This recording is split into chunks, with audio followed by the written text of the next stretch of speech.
उमापति महेश जी को कोटि कोटि नमन। राधे राधे। आप सभी के अपने चैनल अमृतंश में आप सभी का फिर से स्वागत है। आज मैं आप सभी को हरतालिका तीज की पौराणिक कथा सुनाने जा रही हूँ। आप सभी को हरतालिका तीज की हार्दिक शुभकामनाएं।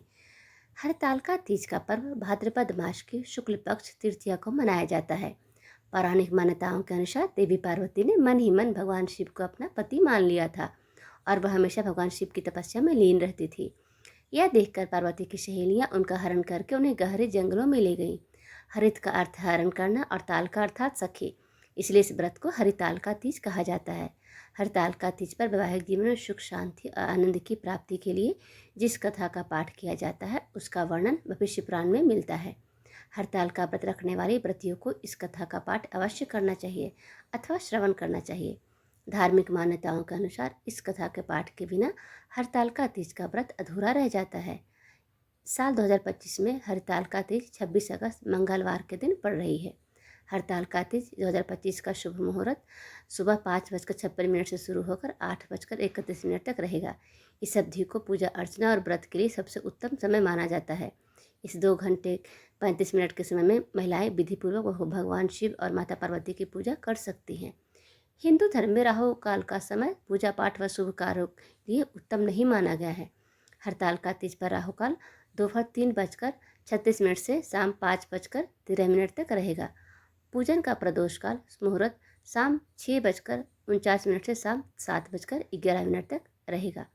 इस दौरान किए गए व्रत और आराधना का फल अधिक माना जाता है। शुभ मुहूर्त के समय में किए गए पूजा कर्म में पति की लंबी आयु, वैवाहिक सुख, सौभाग्य और घर में सुख समृद्धि की प्राप्ति होती है। हरतालिका तीज के दिन तृतीय तिथि में ही भगवान शिव व माता पार्वती का पूजन करना चाहिए। चतुर्थी तिथि में पूजा मान्य नहीं होती है। चतुर्थी तिथि का व्रत का पारण किया जाता है। इस साल 27 अगस्त को सूर्योदय सुबह 5:57 पर होगा। ऐसे में व्रती स्त्रियां 5:57 के बाद पारण कर सकती हैं। इस दिन महिलाएं या कुंवारी कन्याएं व्रत करती हैं और योग्य वर की कामना करती हैं और उसके लिए शिव जी और माँ पार्वती के लिए व्रत करती हैं। जिनके केशों पर मंदार यानी आग के पुष्पों की माला शोभा देती है और जिन भगवान शंकर के मस्तक पर चंद्र और गले में मुंडों की माला पड़ी हुई है, जो माता पार्वती दिव्य वस्त्रों से तथा भगवान शंकर दिगंबर वेश धारण किए हैं, उन दोनों भवानी शंकर को नमस्कार करती हूँ। एक बार कैलाश पर्वत के शिखर पर माता पार्वती जी ने महादेव जी से पूछा, हे प्रभु, मुझसे आप वह गुप्त से गुप्त वार्ता कहिए जो सबके लिए सब धर्मों से भी सरल अथवा तथा महान फल देने वाली हो। हे नाथ, यदि आप प्रसन्न हैं तो आप उसे मेरे सम्मुख प्रकट कीजिए। हे जगन्नाथ, आप आदि मध्य और अंत रहित हैं। आपकी माया का कोई पार नहीं है। आपको मैंने किस भांति प्राप्त किया? कौन से व्रत तप या दान के पुण्य फल से आप मुझको वर रूप में मिले? कृपया करके बताएं। महादेव बोले, हे देवी, सुनिए, मैं आपके सम्मुख उस व्रत को कहता हूँ जो परम गुप्त है। जैसे तारागणों में चंद्रमा और ग्रहों से सूर्य, वर्णों में ब्राह्मण, नदियों में गंगा, पुराणों में महाभारत, वेदों में शाम और इंद्रियों में मन श्रेष्ठ है, वैसे ही पुराण और वेद सब में इसका वर्णन किया गया है, जिसके प्रभाव से तुमको मेरा आधा आसन प्राप्त हुआ है। हे प्रिय, मैं उसी का तुमसे वर्णन करता हूँ, सुनो। हे गौरी, पर्वतराज हिमालय पर स्थित गंगा के तट पर तुमने अपनी बाल्यावस्था में 12 वर्षों तक अधोमुखी होकर घोर तप किया था। इतनी अवधि तुमने अन्न न खाकर पेड़ों के सूखे पत्ते चबाकर व्यतीत किए। माघ की विकराल शीतलता में तुमने निरंतर जल में प्रवेश करके तप किया। वैशाख की जला देने वाली गर्मी में तुमने पंचाग्नि से शरीर को तपाया। श्रावण की मूसलाधार वर्षा में खुले आसमान के नीचे बिना अन्न जल ग्रहण किए समय व्यतीत किया। तुम्हारे पिता तुम्हारे कष्ट साध्य हम तपस्या को देखकर बड़े दुखी होते थे। उन्हें बड़ा क्लेश होता था। तब एक दिन तुम्हारी तपस्या तथा पिता के क्लेश को देखकर नाराज जी तुम्हारे घर पधारे। तुम्हारे पिता ने हृदय से अतिथि सत्कार करके उनके आने का कारण पूछा। नारद जी ने कहा, गिरिराज, मैं भगवान विष्णु के भेजने पर यह उपस्थित हुआ हूँ।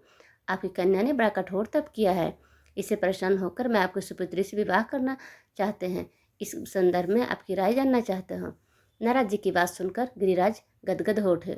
उनके तो जैसे सारे क्लेश तो ही दूर हो गए। प्रसन्नचित्त होकर वो बोले, श्रीमान, यदि स्वयं विष्णु मेरी कन्या का वरण करना चाहते हैं तो भला मुझे क्या आपत्ति हो सकती है? वो तो सचात ब्रह्म है।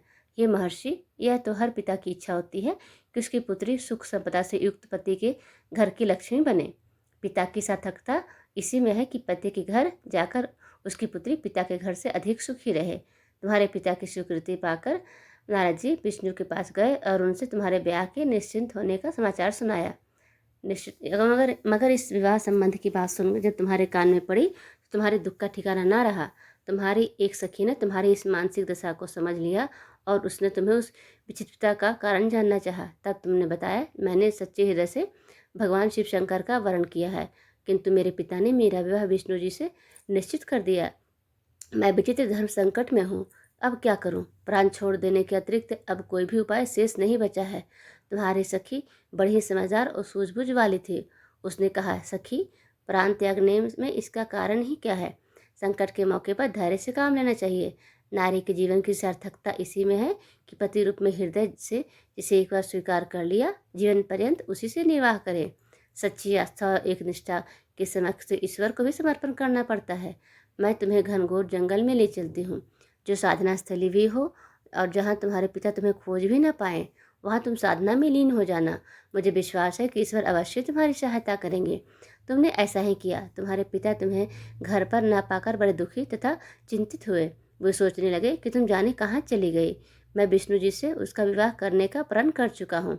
यदि भगवान विष्णु बारात लेकर आ गए और कन्या घर पर ना हुई तो बड़ा अपमान होगा। मैं तो कहीं मुंह दिखाने के योग्य ही नहीं रहूँगा।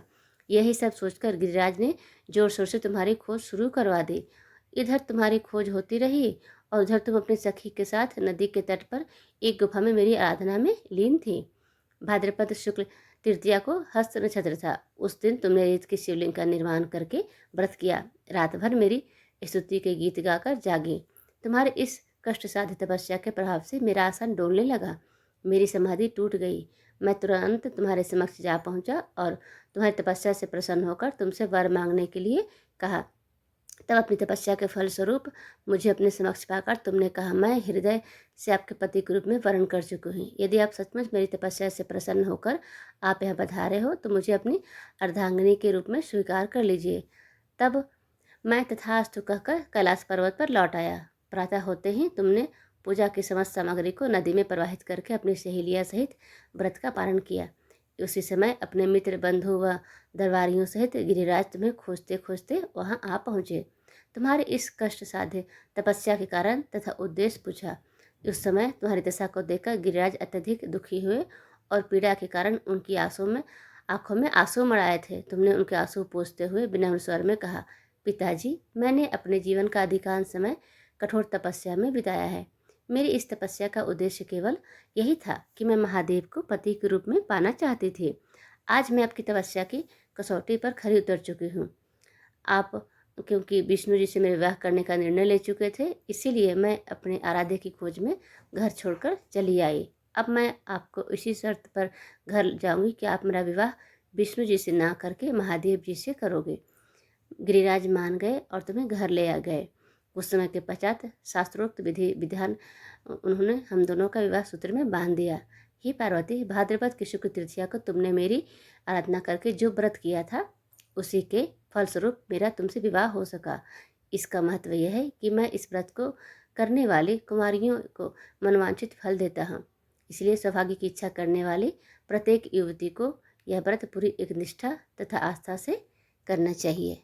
कथा सुनने के लिए आप सभी का बहुत बहुत धन्यवाद। कथा अगर अच्छी लगी हो तो प्लीज़ चैनल को सब्सक्राइब, लाइक, कमेंट, शेयर ज़रूर कर दें। आप सभी का धन्यवाद।